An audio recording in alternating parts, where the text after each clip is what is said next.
पाठ 8 शीर्षक का नाम है हाँ में हाँ। तो चलो इस कहानी को पढ़ते हैं। मुरझाए फूल। बसंत आया।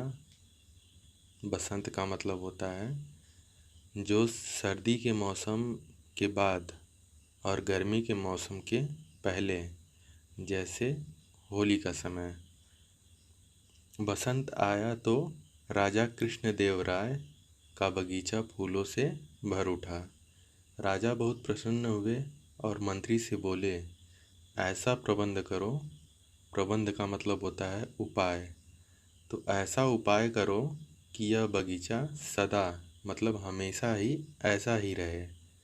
यह सुनकर मंत्री की सिट्टी पिट्टी गुम हो गई, मतलब उनकी बोलती बंद हो गई, वह कुछ बोल नहीं सके। भला फूल सदा खिले हुए कैसे रह सकते हैं? हाथ जोड़कर बोले, महाराज, फूलों के रंग रूप रोकने का काम तो सेनापति ही ठीक प्रकार से कर सकते हैं। राजा ने सेनापति को बुलाकर मन की बात कही।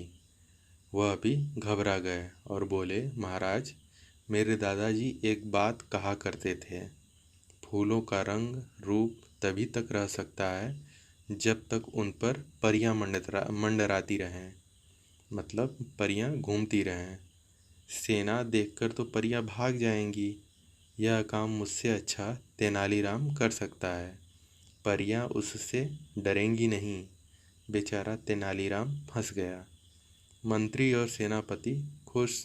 राजा ने तेनालीराम को बुलाकर कहा, मैं चाहता हूँ मेरा बाग सदा फूलों से इसी तरह भरा रहे। तुम इसका ध्यान रखो। खबरदार कोई भी फूल मुरझाने न पाए। तेनालीराम हाथ जोड़कर बोला, महाराज, जो फूल मुरझा गए हैं उनका क्या करूं? तो उन्हें तोड़कर फेंक दो, राजा ने कहा। तेनालीराम कमर कसकर बगीचे में जुट गया। पहले दिन उसने एक पौधे से मुरझाए फूल तोड़े, दूसरे दिन दूसरे से। जब तक वह अंतिम पौधे तक पहुंचा, पहले पौधे के कुछ और फूल मुरझा गए। वह फिर आरंभ से मुरझाए हुए फूल तोड़ने में लग गया। राजा ने बाग में फूल कम होते देखे। उन्होंने तेनालीराम को बुलाया और पूछताछ की। तेनालीराम बोला, महाराज, अभी तो मैं आपके आदेश के अनुसार मुरझाए फूल ही तोड़ रहा हूँ। देखभाल कैसे शुरू करूँ? सुनते ही राजा हंस पड़े। अगला है सवारी का प्रबंध, मतलब सवारी का उपाय। तो बुंदेलखंड की एक लोक कथा है। एक राजा थे, राजकाज से थक गए थे। एक दिन दरबार में मंत्री से बोले, मंत्री जी, सोचता हूँ हम लोग गंगा स्नान कर आएं।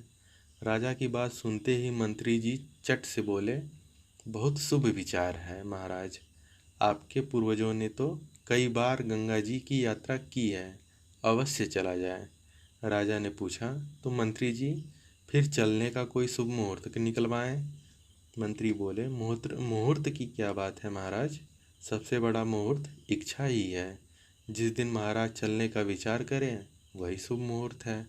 राजा बोले, सवारी का प्रबंध भी तो होना चाहिए। मंत्री ने जी ने कहा, हाँ महाराज, सवारी तो होनी ही चाहिए।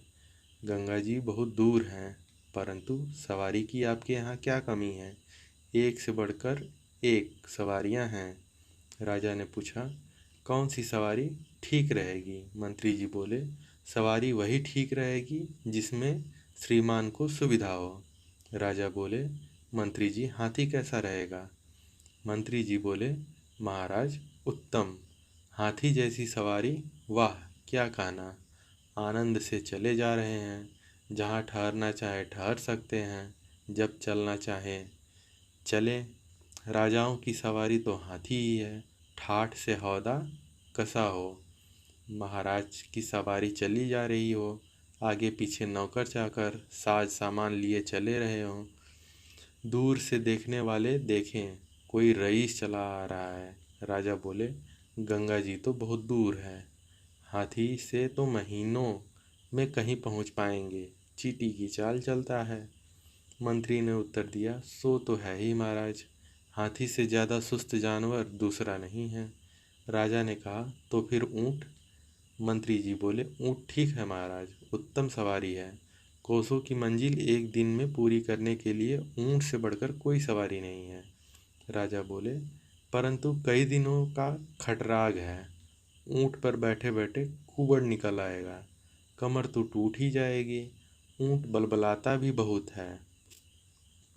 बलबलाना का मतलब होता है बिना किसी कारण के बोलना और अत्यधिक बोलना। मंत्री जी बोले, छोड़िए भी ऊँट को, कमर दुखने की बात तो है ही, आपका पेट भी हिल जाएगा। ऊँट भी कोई सवारी है, देखने में कितना भद्दा है। ऊँट और गधे में अधिक अंतर नहीं है। राजा ने कहा, मेरी समझ में घोड़ा ठीक रहेगा। मंत्री जी ने कहा, हाँ महाराज, घोड़ा बिल्कुल ठीक है। मैदान हो चाहे पहाड़ हो, घोड़ा सब जगह चला जाएगा। वीरों की सवारी है और सब में शानदार। जी चाहे जहाँ रुकिए, जब चलिए, घोड़े की दुलकी चाल का क्या कहना। राजा बोले, पर एक बात है, घोड़े पर घंटों बैठना तो कठिन ही है। 2-4 घंटों की कोई बात नहीं, कायदे से बैठना पड़ता है। मंत्री जी बोले, सो तो है ही महाराज, काठी और काठ को एक समान समझिए। धूप अलग लगे, पानी से भी बचाव नहीं, मनमौजी जानवर है, जाने कब किस खाई खंदक में पटक दे। राजा ने पूछा, मंत्री जी, पालकी कैसी रहेगी? मंत्री जी बोले, पालकी का क्या कहना महाराज, यही तो राजा की सवारी है। राजा बोले, परंतु पालकी में बैठकर गंगा जी में स्नान के लिए जाने की बात कुछ जचती नहीं है।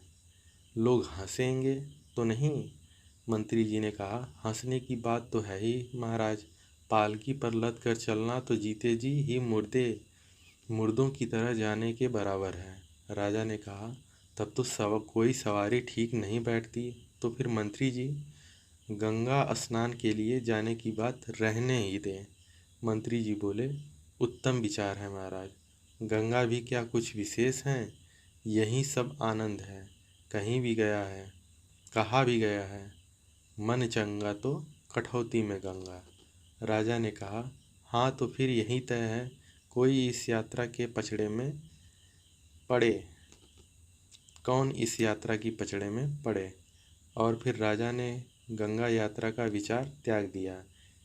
इसे ही कहते हैं झूठ मूठ हाँ में हाँ मिलाना। बच्चों, तुम इस आदत से बचना, किसी की हाँ में हाँ नहीं मिलानी चाहिए। जो बात है उसे साफ साफ कहनी चाहिए। तो चलो कुछ कठिन शब्द को देखते हैं। पहला शब्द है वसंत। वसंत का अर्थ होता है मधुमास, जो सर्दी व गर्मी के बीच का मौसम हो। अगला शब्द है प्रबंध। प्रबंध का अर्थ होता है व्यवस्था, जुगाड़ या उपाय। अगला शब्द है सिट्टी पिट्टी गुम। इसका अर्थ होता है घबरा जाना या फिर जो बोल रहे हैं वह सोच में ना हो, बोल ना पाए, उसे बोलते हैं सिट्टी पिट्टी गुम, जिसे बोलते हैं बोलती बंद हो गई। अगला शब्द है हौदा। हौदा का अर्थ होता है कुंड या नाद। अगला शब्द है कुबड़। कुबड़ का अर्थ होता है पीठ का उभार या टेढ़ापन। अगला शब्द है बलबलाना। बलबलाना का अर्थ होता है व्यर्थ बोलना या बिना कारण ही बोलना। अगला शब्द है दुलकी चाल। इसमें घोड़ा हर पैर को अलग अलग उछालता है। अगला शब्द है काठी। काठी का अर्थ होता है घोड़े की पीठ पर कसने की जीन, नीचे लकड़ी लगा होता है। अगला शब्द है काठ। काठ का अर्थ होता है लकड़ी। अगला शब्द है पचड़ा। पचड़ा का अर्थ होता है उलझन, झंझट, जिसको प्रपंच भी बोलते हैं। तो चलो अब शब्दों का खेल देखते हैं। पहला है, नीचे लिखे उदाहरण को पढ़ो और समझो। 2 चूहे कहीं घूमने निकले। रास्ते में उन्हें हाथी मिला। एक चूहे ने मूछें फड़फड़ाते हुए उससे लड़ने को कहा। दूसरे चूहे ने कहा कि वह 2 से घबरा गया है, लड़ेगा नहीं। तो इस अनुच्छेद का संवाद शैली में परिवर्तन इस प्रकार से होगा। एक चूहा, अरे ओ हाथी, बोल क्या मुझसे लड़ेगा? तो दूसरा चूहा, रहने दे, वह घबरा गया है, हम दो हैं ना, वह हमसे नहीं लड़ेगा। तो उसी प्रकार अब तुम भी नीचे दिए गए अनुच्छेद को संवाद शैली में बदलो। जैसे अकबर ने बीरबल से देर से आने का कारण पूछा। बीरबल ने बताया, हुजूर, कोई खास बात नहीं थी, मेरा बच्चा जिद्दी है, उसे मनाने में देर हुई। तो इसे संवाद शैली में इस प्रकार लिखेंगे। अकबर, बीरबल, तुम देर से क्यों आए? बीरबल, हुजूर, कोई खास बात नहीं थी, मेरा बच्चा जिद्दी है, उसे मनाने में देर हुई। इस प्रकार संवाद शैली में इसको लिखेंगे। अब आगे है बोध प्रश्न। तो पहला है उत्तर दो। तो क है, राजा कृष्णदेव राय ने मंत्री को क्या आदेश दिया? तो राजा ने मंत्री को आदेश दिया कि ऐसा प्रबंध किया जाए कि बागीचे का कोई भी फूल मुरझाया न पाए। अब ख है, तेनालीराम फूलों की देखरेख की जिम्मेदारी में कैसे फंसा? तो तेनालीराम फूलों की देखरेख की जिम्मेदारी में सेनापति के कारण फंसा। अगला है, तेनालीराम ने राजा के आदेश का पालन कैसे किया? तो तेनालीराम ने राजा के आदेश का पालन मुरझाए फूलों को निकाल कर किया। अगला है, बुंदेलखंड की लोक कथा में किस तरह के लोगों के प्रति व्यंग्य किया गया है? तो बुंदेलखंड की लोक कथा में लोगों के प्रति हास्य व्यंग्य किया गया है। अंग है, इस लोक कथा में यातायात के किन साधनों का नाम आया है? इस लोक कथा में यातायात का साधन हाथी, घोड़ा, ऊंट और पालकी का नाम आया है। अगला च है, हाँ में हाँ, लोक कथा से क्या सीख मिलती है? संक्षेप में लिखो। तो इस लोक कथा से यह सीख मिलती है कि अपनी बातें साफ साफ कहनी चाहिए, किसी की हाँ में हाँ नहीं मिलानी चाहिए। अगला है सोचो और बताओ। तो क है, तेनालीराम की जगह तुम होते तो क्या करते?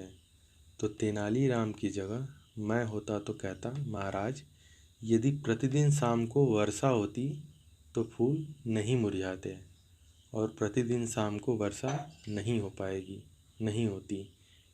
अब ख है, यदि राजा के मंत्री तुम होते तो क्या सलाह देते?